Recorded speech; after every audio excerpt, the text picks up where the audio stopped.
చాలామంది recent days చూసుకుంటే IAS కాకపోయినా ఐఏఎస్ అయ్యానని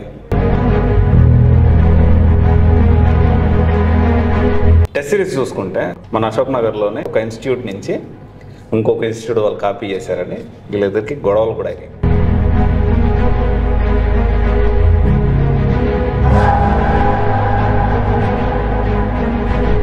ఒక లాస్ట్ 3 years నుంచి ఇంపార్టెన్స్ ఆఫ్ ఎస్ఏ చాలా మంది ఈ పాయింట్లో తక్కువ ఫోకస్ చేస్తారు, స్టూడెంట్స్ కూడా తక్కువ ఫోకస్ చేస్తారు. సేమ్ ఫిలిమ్స్ లాగా ఎస్ఏ కూడా ఏమైందంటే ర్యాంకర్స్ ఎవరు వచ్చినా నాకు శరత్ సార్ హెల్ప్ చేశాడు.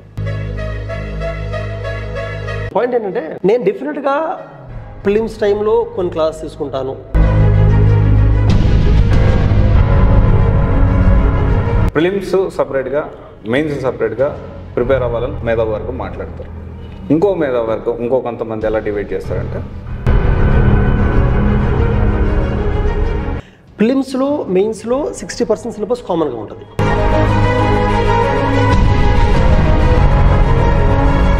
ఫిలిమ్స్ టఫ్ అవుతుందని వింటూ ఉన్నాం. 2013-14 దాకా ఎలా ఉంటుంది అంటే ఒకసారి ఫిలిమ్స్ క్లియర్ చేసి మెయిన్స్ అది ఇంటర్వ్యూకి వెళ్ళినా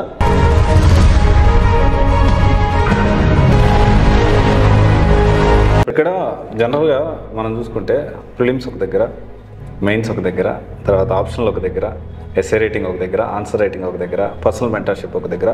సో ఇన్ని వైడ్ రేంజ్ ఆఫ్ అంటే ఒక స్టూడెంటే మొత్తం అశోక్ నగర్లో అన్ని ఇన్స్టిట్యూట్స్ని కవర్ చేస్తారు. సో ఇది నిజంగా అవసరం అంటారా? అంటే ఏమవుతుందంటే మీరు చెప్పింది ఎప్పుడు జరుగుతుంటుందంటే స్టూడెంట్ ఒకవేళ కోచింగ్ తీసుకుని ఉండకపోతే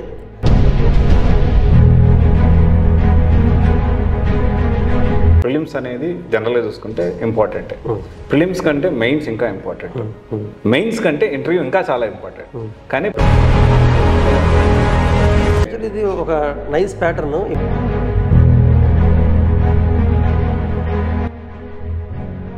16-17 దాకా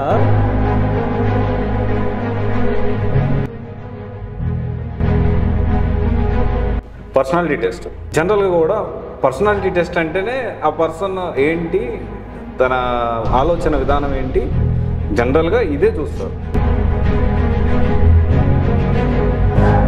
యాక్చువల్గా నిజమేనండి, మనం ఎంత బాగా ట్రైన్ చేసినా